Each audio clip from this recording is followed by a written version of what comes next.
Hey, hi, hello, my name is dis.cat. This is Project Hardcover, where we're letting books be the escape.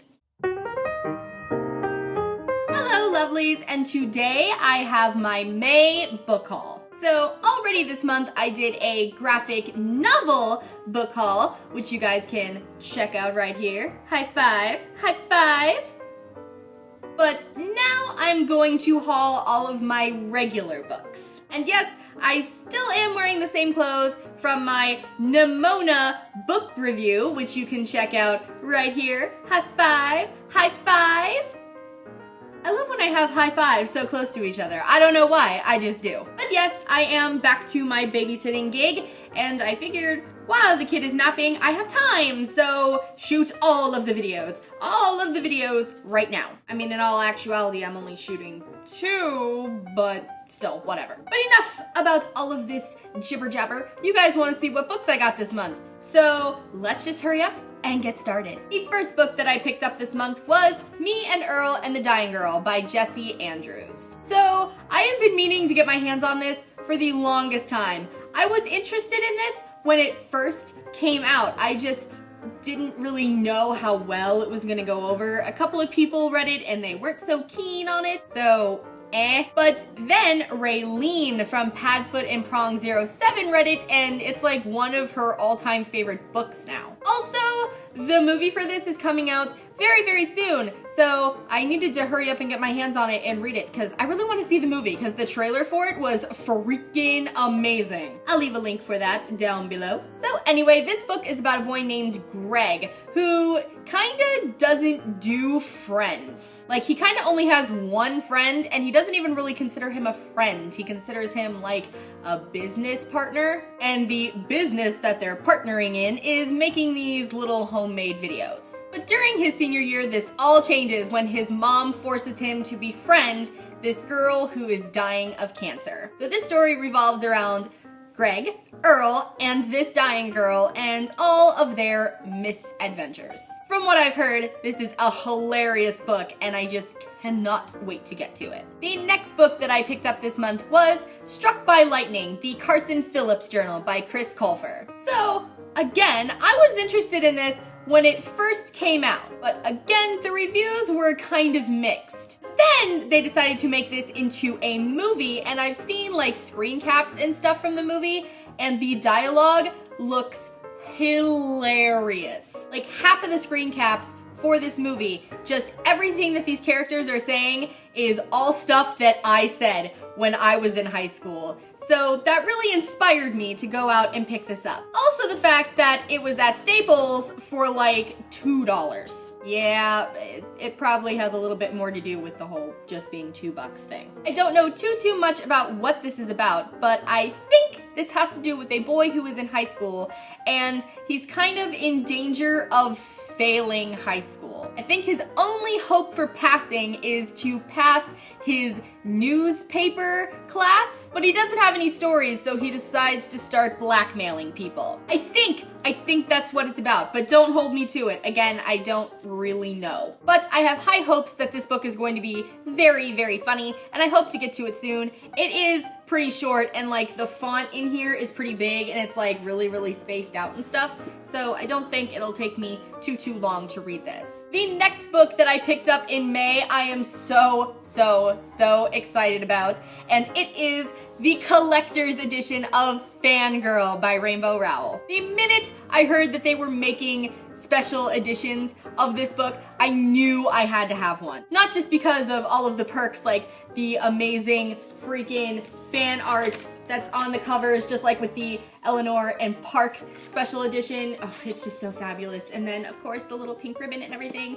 Not only that, but also I really want to annotate my edition of Fangirl. This is one of my favorite books of all time, so of course I really want to annotate it, but I wanted to have another spare copy that wasn't all written in and stuff, and now this can be that copy. Another perk about this book is that it includes a sneak peek for Carry On, which infuriatingly is not being released until October, so I get a little bit of a taste of it, and just, oh, I love this book. I love this book. Just so mooey right now. I ordered my edition from the Book Depository, and the Book Depository's editions are pink, but I do know that like independent booksellers, like if you get it from like anybody that's not the Book Depository or like Barnes & Noble, the covers I believe will be yellow, and then Barnes & Noble's edition is red, which is just so beautiful, so beautiful. I kind of have buyer's regrets for not waiting and getting a red one, but I still really, really love my pink one, so that's just some helpful knowledge for you guys. So pick a color and go pick one up. Just, this thing is beautiful and amazing, and just, you can't have too many copies of Fangirl. Just, you can't. The next books that I picked up in May were a couple Book Depository buys, and the first of those would be the Bane Chronicles by Cassandra Clare, Maureen Johnson, and yeah, Sarah Reese Brennan. I was right, I knew it. So I have finished The Infernal Devices, and I am on City of Glass in the Mortal Instruments series, and I already know just so much about Magnus Bane, and I already just love him so, so much.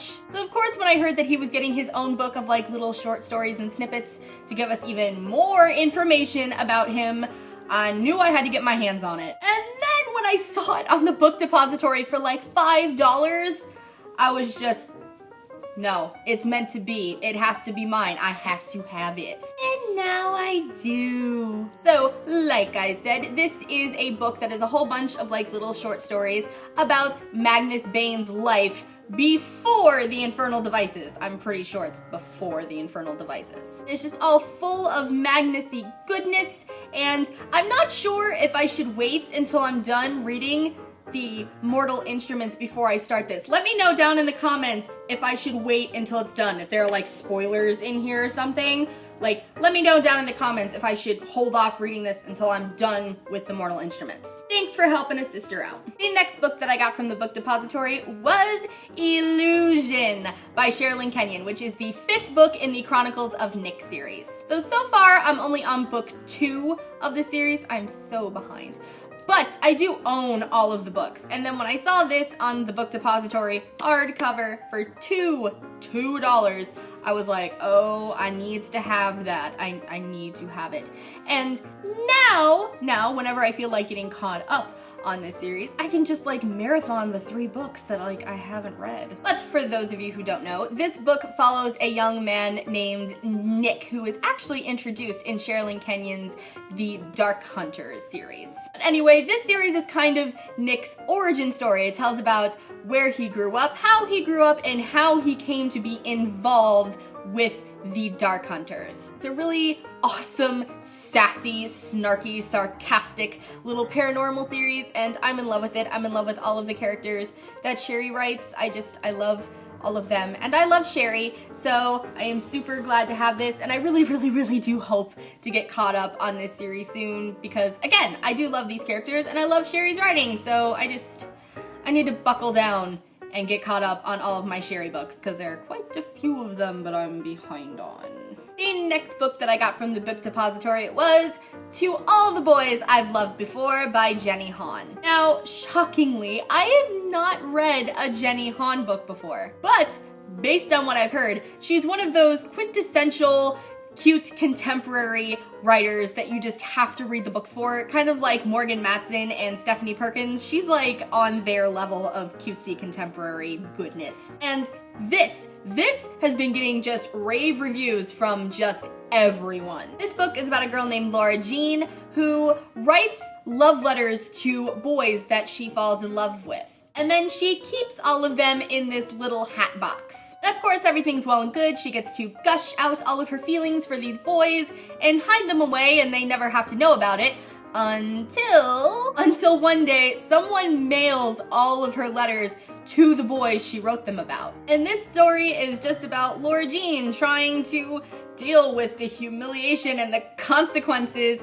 of that really sucky action. Like, who does that to a person? Like, God, that is like the most terrifying thing ever. Yes, everyone I know who has read this says that it is just painfully adorable. It is so fantastic, and I am really, really excited to finally read my first Jenny Han book. And then the last book that I got from the book depository, and the last book of this haul, is Realm of Possibility by David Levithan. So I love David Levithan. I've read most of his books, and they are just so adorable. First of all, they're adorable, and then like later on, they like kick you right in the heart with the feels, and it's just so awesome. And this is one of the very few of his books that I have not yet read, and I saw it on the book depository for like $1.50, and I was like, oh, it has to be mine. It has to be mine. And now it is. So anyway, this book follows a group of students in high school who are dealing with a whole plethora of different kinds of problems. And this book is told in a series of poems by each one of the students. And I am just so super, super excited to read this. It sounds so really, really good. And I've never read like a book full of poems before. I've read like select poems from a whole bunch of different books, but never like a whole book just full of poems. And I've definitely never read a story that, you know, is told in poems. So I'm really, really excited to read this. And because it's just told in poems and the book isn't all that long to begin with, it really should be a very quick read. So I'm just super, super excited about it. And that's it. Those are all of the books that I have acquired in the month of May. Let me know down in the comments if you guys have read any of these books and how you felt about them. Did you love them? Did you hate them? What do you think I am going to think? As always, thanks you guys for watching. I will see you next time, and remember, books are the escape.